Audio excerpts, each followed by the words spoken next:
Le film Petite Main s'inspire de l'histoire de Rachel Keke. Bienvenue sur ma chaîne Lady Boss. Je vous invite à vous abonner si ce n'est pas déjà fait. Ma chaîne parle de stratégie féminine, d'élévation sociale et d'homme alpha. N'hésitez pas à prendre mon nouveau livre qui se trouve en bas de la description. Il y a 21 études de cas, que vous soyez une femme mariée, femme célibataire, que vous voulez level up dans les relations professionnelles, dans les relations amicales et familiales. N'hésitez pas à le prendre en bas. N'hésitez pas aussi à prendre les autres livres, euh, plus aussi si vous souhaitez réussir votre année, le game plan en bas de la description. Si vous êtes intéressé par chaque mercredi, j'essaye, en tout cas minimum une fois par mois, j'essaye de vous mettre des vidéos, des contenus exclusifs. Je vais sans doute commencer à faire peut-être certaines euh, résumés de certains livres, on verra, pour celles qui ont des Yes Gold. N'hésitez pas à prendre aussi également la masterclass sur Uranum Alpha. Donc, je ferai un post là-dessus. Euh, et si vous, voilà. Et sinon, si vous souhaitez connaître mes coachings et mes programmes, n'hésitez pas en bas de la description. On va parler de Rachel Keke. Donc, il y a un film, je ne sais pas si vous voyez sur les réseaux, qui est sorti le 1er mai, qui s'appelle Les Petites Mains, qui s'est très fortement inspiré de la lutte de Rachel Keke, qui est maintenant députée de la France Insoumise.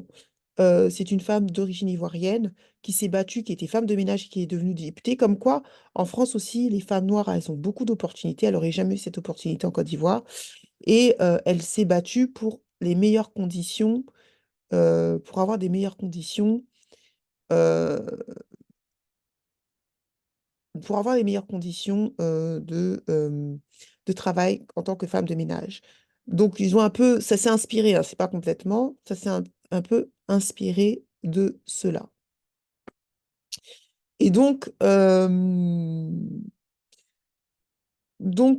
alors, est-ce qu'il faut aller voir ou pas? C'est à vous de voir, hein. C'est apparemment, c'est comique, c'est de la comédie. Alors, mais qu'est-ce que moi je vais en parler d'un point de vue extérieur? C'est bon, c'est sa vie, donc on peut pas reprocher et de mettre en face la vie de certaines femmes noires. Mais il serait intéressant qu'on raconte d'autres narratives que la femme de ménage ou de nounou ou ce genre de choses. Et il faudrait que ce soit les femmes noires qui prennent leur propre narrative. C'est vrai qu'il y a des femmes noires qui sont femmes de ménage, mais la vérité, c'est que la majorité des femmes noires ne sont pas des femmes de ménage. Statistiquement, même en France, et celles qui prennent mes coachings privés, je vous le donne, il y a des statistiques ethniques contrairement à ce qu'on pense.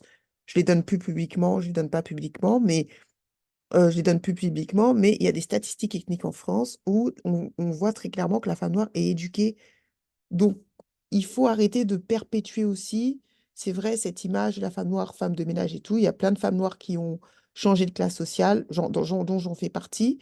Et c'est, il serait intéressant aussi, et là je pense que c'est aux hommes et aux femmes noires de le faire, de s'approprier aussi ce genre d'histoire de femmes transclasses. Ce qui me dérange un peu en Occident, c'est qu'on aime beaucoup mettre la femme noire dans une forme de lutte. On adore, et ça d'ailleurs j'en avais parlé avec mon frère aussi, on adore voir la femme noire être dans la lutte. Rachel Keke a aimé, hein, elle est beaucoup aimée dans la communauté caucasienne parce que c'est une femme qui lutte. C'est une femme qui a lutté, qui est devenue femme de ménage, qui a subi, elle le dit, même quand elles sont femmes de ménage, elles subissent des agressions sexuelles. Elles le disent, hein. Elles sont méprisées, elles subissent. Et on adore voir ce genre de femme noire, c'est-à-dire qui a lutté. Après, certes, elle change de classe, mais après avoir lutté comme pas possible. Et il faut que les femmes noires euh, essayent de ne pas rentrer dans cette narrative. C'est comme ce genre de femme noire qui reste 10 ans après avec un homme, 20 ans avec un homme, et après, on voit sa valeur et elle se marie. Non, il faut qu'on arrête cette narrative. C'est une narrative destructrice. On n'est pas obligé de lutter pour obtenir les choses. Et alors, est-ce qu'il faut aller voir ou pas? Ça, c'est pas moi, c'est un pays libre, mais il faut que vous compreniez qu'à chaque fois qu'on met les femmes noires, c'est jamais dans de bonnes positions. C'est toujours dans des positions de lutte, de lutte, de lutte, de lutte, de lutte, de lutte, de lutte, de lutte.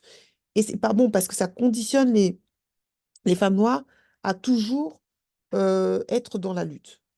Alors elle, dans le cas de Rachel Keke, elle a eu raison de lutter puisque c'était ses conditions de travail, c'était ceci, mais il y a d'autres narratives.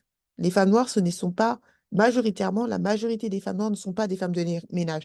Alors c'est vrai que Rachel Keke, elle est née en Côte d'Ivoire, je pense qu'elle est venue ici, je ne sais pas à quel âge, mais on ne raconte jamais les narratifs de femmes noires qui sont nées en France. On a l'impression que les femmes noires, quand on met des femmes noires, c'est toujours des femmes noires qui sont nées ailleurs. Il y a la majorité, beaucoup, beaucoup de femmes noires sont nées en France. Et ça serait intéressant, et ils ne le feront pas, mais pour celles qui sont intéressées à faire du cinéma, de raconter des narratifs de femmes noires qui sont nées en France, qui ont réussi à changer de classe sociale. Peut-être c'était difficile, mais de toute façon, mais qui ont réussi à changer de classe sociale. Et ça, c'est pour les nouvelles, celles qui vont rentrer dedans. Mais c'est vrai que on aime financer des films où les Noirs sont toujours dans des situations de misérabilisme. Et c'est peut-être une narrative peut-être qu'il faut casser, mais peut-être aussi, ce sont des narratives euh, que ça rassure la population, je pense que ça rassure la population caucasienne. D'une manière de voir toujours les Noirs d'un certain niveau, ça rassure les Caucasiens, peut-être dans leur, je sais pas. Parce que c'est pas corrélaire à la vérité, en fait. Beaucoup de nos femmes noires, statistiquement parlant, vont à l'école et ce sont l'une des femmes les plus éduquées. Même en France. C'est pas forcément la femme la plus éduquée, mais elles font partie des femmes les plus éduquées en France. Donc, c'est quand même une dissonance entre les femmes noires qui vont à l'école et cette volonté de toujours mettre la femme noire comme étant une femme de ménage. Voilà ce que j'avais à dire pour ça. Alors, vous pouvez aller regarder si vous voulez. Apparemment, c'est une comédie qui est très drôle, qui s'inspire aussi, comme je vous dis, de Rachel Keke. Donc, en l'occurrence, ça s'inspire d'une histoire vraie. Mais je pense que, après, c'est vrai qu'obtenir des financements en France, c'est très compliqué. Et c'est vrai que celles qui veulent se lancer dans le cinéma, il serait peut-être intéressant pour celles qui veulent se lancer d'essayer de créer des scénarios, et ça, c'est aux femmes noires et aux hommes noirs de le faire, ou de montrer des success stories de femmes noires qui sont nées en France, qui ont grandi en France, qui ont des success stories. Il y en a. Il y en a, puisqu'il y a beaucoup de femmes noires qui ont fait les études. La majorité des femmes noires de la génération Z et de la génération millennials qui sont nées et grandies en France, elles ne sont pas femmes de ménage. Ce n'est pas vrai. Elles sont juristes, elles sont infirmières, ça c'est vrai, il y en a beaucoup, peut-être aides-soignantes, mais elles ne sont pas femmes de ménage. Voilà pour ce que j'avais à dire, parce que je vois cette affiche partout.